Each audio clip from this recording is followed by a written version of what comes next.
संजय मेहता जी, पिछले 2.5 साल से आप लोग आंदोलन कर रहे हैं। 2.5 साल आंदोलन का आप अगर आप उपलब्धि की बात करें तो आप लोग क्या मानते हैं? उपलब्धियों के संदर्भ में अगर देखें तो झारखंड के अंदर एक राजनीतिक जागरूकता आई है। लोगों के अंदर एक चेतना जागृत हुई है कि झारखंड में झारखंडियत की जो भावना है और जो वोटिंग का पैटर्न है 2024 में आपको बिल्कुल परिवर्तित दिखेगा।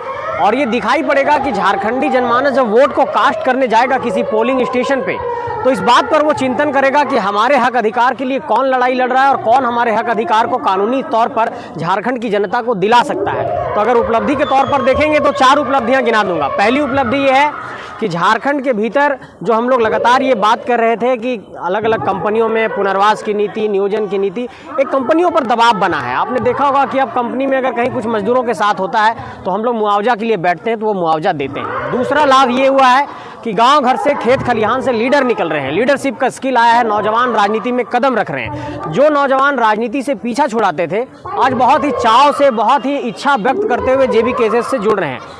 अगर तीसरा लाभ आप देखेंगे तो ये आंदोलन में ये दिखाई पड़ेगा कि झारखंड के भीतर एक संगठन का बड़ा निर्माण हुआ हम लोगों का। 32,623 गाँव तक हम लोगों का संगठन पहुंच गया। और अगर चौथी बात आप देखेंगे तो ये दिखाई पड़ेगा कि जब हम लोग बलियापुर के अधिवेशन में चुनावी राजनीति में आने का ऐलान किए तो एक राजनीतिक दल के तौर पर भी हम लोग धीरे धीरे उभर करके सामने आ रहे हैं। तो ये 3-4 मूलभूत चीज़ें हैं जो हमें लगता है कि आंदोलन से ये निकल करके सामने आया है। 2.5 साल का जो मेहनत है, आप देखेंगे वर्तमान सिचुएशन में 2.5 साल का मेहनत 2.5 घंटे में बर्बाद कर दे रहा है। जिस तरह से भाषा आंदोलन को लेकर के आप लोग आगे आए और वो भाषा के आंदोलन में बाहरियों को, जिस तरह से बाहरी कलाकारों को बुलाया जा रहा है, हमारे झारखंड स्थानीय कलाकारों के साथ जो व्यवहार किया जा रहा है, वो कितना उचित मानते हैं आप? देखिए, इसमें मैं ये कहना चाहूँगा, अपनी राय व्यक्त करना चाहूँगा कि किसी भी सरकार की ये जिम्मेवारी होती है कि चाहे वो आर्ट एंड कल्चर हो, चाहे स्पोर्ट्स हो, चाहे यूथ अफेयर्स हो। आप देखते होंगे कि कला, संस्कृति, खेल कूद एवं युवा कार्य विभाग का मंत्रालय होता है किसी भी स्टेट में, सेंट्रल में भी होता है। इस मंत्रालय की ये जिम्मेवारी होती है कि अपने राज्य के अंदर के जितने खिलाड़ी हैं, कलाकार हैं, कला संस्कृति से जुड़े हुए लोग हैं, उनको एक बेहतर प्लेटफॉर्म उपलब्ध कराया जाए।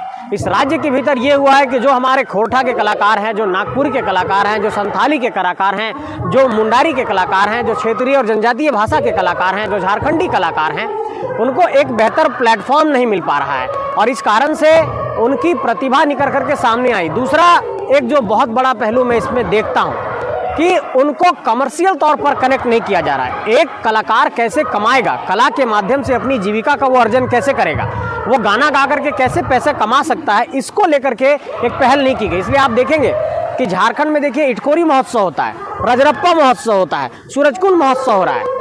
इन महोत्सव में हम बाहरी कलाकारों को लाते हैं कि हम अपने मंच पर, मैं कह रहा हूँ कि अगर आप ला रहे हैं यहाँ तक ठीक है, लेकिन मुझे आप ये बताइए कि क्या उसी अनुपात में झारखंड के कलाकारों को आप वरीयता दे रहे हैं? क्या उसी अनुपात में झारखंड के कलाकार को आप पे कर रहे हैं? क्या उसी अनुपात में झारखंड के कलाकार उस कार्यक्रम से पैसे कमा पा रहे हैं? तो आप जब चिंतन करेंगे तो दिखाई पड़ेगा कि झारखंडी कलाकारों को उस अनुपात में कोई कार्यक्रम के आयोजक भी उनको पेमेंट नहीं करते हैं। तो ऐसे में आर्थिक तौर पर उनका उपार्जन नहीं होता है। तो इसलिए एक कलाकार को आप कभी देखेंगे कि वो गाना भी गा रहा है और फिर जाकर के कहीं पर चाय भी बेच रहा है। कभी आप देखेंगे किसी खिलाड़ी के बारे में तो कभी कोई देखेंगे कि मोमोज बेच रहा है, कोई कहीं पर ठेला चला रहा है और उसके बाद वो मेडल लाता है। ये दुर्दशा है झारखंड के अंदर। मुझे लगता है कि मिनिस्ट्री लेवल पर इसको एक बड़े रिफॉर्म की जरूरत है, तब ये चीज़ें ठीक हो पाएगी।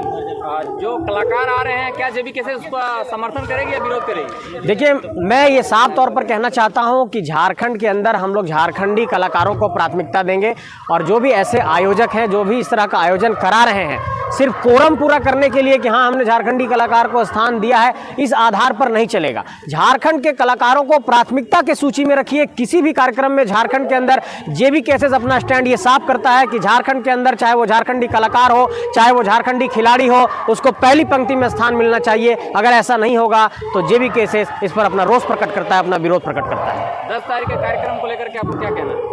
10 तारीख नहीं, 24 तारीख को हम लोग एक बड़ा जनसैलाब कर रहे हैं हजारीबाग में। बाहरी कलाकार जो आ रहे हैं 10 तारीख को सूर्यकुंड मेला में, उनको लेकर आप क्या कहना चाहेंगे? देखिए, मैं यही कहूँगा कि अगर हमारे राज्य में आप आ रहे हैं, अगर मुझे ये जानकारी नहीं है कि उस कार्यक्रम के आयोजक कौन है, ये सूचनाएं प्राप्त हुई है कि कुछ कलाकार आ रहे हैं।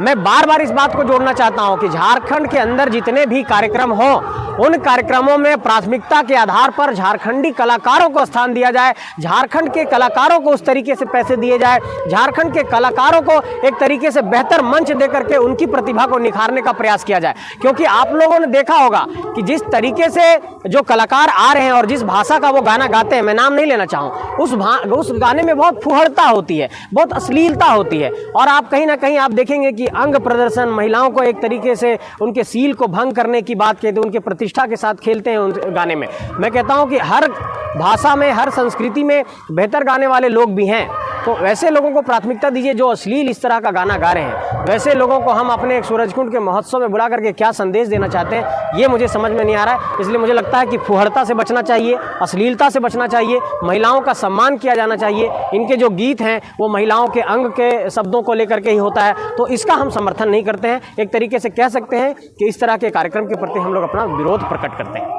कांडे विधानसभा में जो विधायक हैं वो इस्तीफा दे दिए हैं और एक वीडियो वायरल हो रहा था कि जेबीके से वहाँ चुनाव लड़ने की तैयारी में है, तो क्या आप इस पर बताएंगे? देखिए, हम लोगों का संगठन है और ये संगठन अब बहुत ही डिसिप्लिन वे में चल रहा है। इसकी एक सेंट्रल कमेटी है, इसकी एक कोर कमेटी है, इसके संगठन के अंदर संसदीय कमेटी है, संगठन के अंदर और भी कई सारी कमेटियां हैं और हम लोग एक विश्लेषण कर रहे हैं इस पहलू पर कि आने वाले वक्त में क्या कुछ करना है। लेकिन चूंकि हम लोगों ने चुनावी राजनीति में जाने का ऐलान किया है, लोकसभा विधानसभा चुनाव लड़ने की बात हम लोगों ने कही है और इस पहलू पर हम लोग अभी चिंतन कर रहे हैं, मंथन कर रहे हैं, विश्लेषण कर रहे हैं कि क्या बाय इलेक्शन में जाना चाहिए। और मुझे लगता है कि सेंट्रल कमेटी इस पर कुछ निर्णय लेगी, केंद्रीय अध्यक्ष इस पर मुहर लगाएंगे और मुहर लगने के बाद आधिकारिक तौर पर आप लोगों को सूचना दी जाएगी। लेकिन ये मान करके चलिए कि लोकसभा के चुनाव में हम लोग बहुत जोरदार तरीके से आ रहे हैं, विधानसभा के चुनाव में बहुत जोरदार तरीके से आ रहे हैं और अगर ऐसी कोई रणनीति बनती है, ऐसा कोई निर्णय लिया जाता है कि बाय इलेक्शन भी गांडे का बहुत जोरदार तरीके से लड़ना है, तो जेबीकेएसएस लड़ेगा। लेकिन फिलहाल इस पर आधिकारिक तौर पर निर्णय नहीं हुआ है,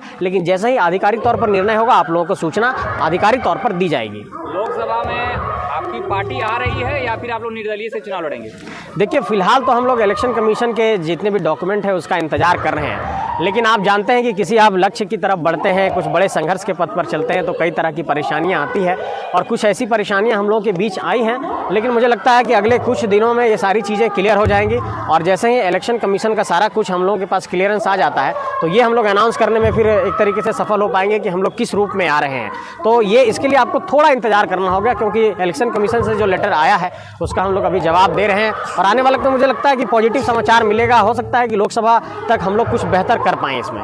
संजय जी, मेरा सवाल ये है कि निर्दलीय से अगर आप लोग चुनाव लड़ते हैं तो निर्दलीय से कोई आप लोग का जेबीकेएसएस का पहचान नहीं होगा, उसका चुनाव चिन्ह नहीं होगा। अगर मान लेते हैं कि गिरिडीह लोकसभा में अगर चुनाव चिन्ह अलमारी छाप रहता है तो अलमारी छाप का जो कैंडिडेट होगा जेबीकेएसएस के, अगर हम कोडरमा लोकसभा में चले जाएंगे तो वहाँ पे छाप बदल जाएगा जी।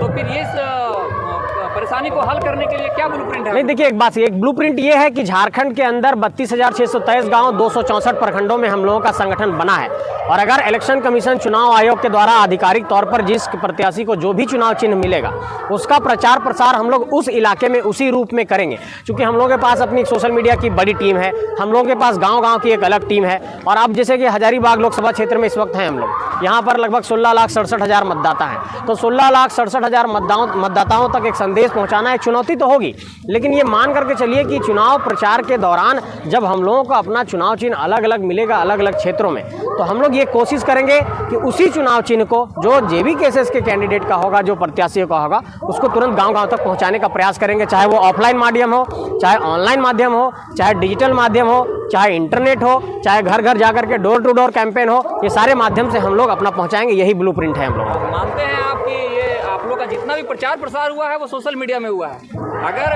गिरिडीह लोकसभा में कैंडिडेट अलग होगा या फिर जो चुनाव चिन्ह वहाँ रहेगा और अगर आपका हजारीबाग लोकसभा में रहेगा तो जितने भी आपके वोटर्स हैं वो डिजिटल प्लेटफॉर्म से ही जुड़ रहे हैं अधिकतर, तो नॉलेज फिर वहाँ पे ही समस्या नहीं, इतनी राजनीतिक चेतना है लोगों में कि क्या आप देखते होंगे पंचायत के चुनाव में बगल वाले पंचायत में चुनाव चिन्ह अलग होता है, बगल वाले पंचायत में अलग होता है, अलग अलग प्रत्याशियों का। तो गांव तक संदेश जाने के बाद लोगों में इतनी समझ है कि वोट कैसे करना है और मुझे लगता है कि झारखंडी जनमानस को जो हम लोग 2.5 साल में जगाए हैं वो जगाने का एक परिणाम तो ये मिलेगा कि कम से कम वो ये निर्णय कर सके कि किस पहलू पर हम लोगों को कैसे निर्णय करना है। तो ये निश्चित रहिए कि हम लोग झारखंड के लोगों को जागरूक करने में कामयाब हो जाएंगे। 24 जनवरी को दादा क्या कुछ खास होने वाला है हजारीबाग में? 24 जनवरी को हम लोग आचार संहिता से ठीक पहले झारखंडियों का एक महाजुटान कर रहे हैं। उस दिन हम लोग कुछ अनाउंसमेंट करेंगे, हो सकता है कुछ एक बड़ा अनाउंसमेंट हो, और एक तरीके से झारखंड के तमाम लोगों को बुला करके फिर से हम लोग अब चुनावी मैदान में वहाँ से भेजेंगे। एक तरीके से कहिए कि उनको एक राजनीतिक तौर पर एक नई चेतना वहाँ से दी जाएगी और तमाम कार्यकर्ताओं को, तमाम झारखंड के लोगों को, तमाम सभी लोगों को वहाँ से एक संदेश दिया जाएगा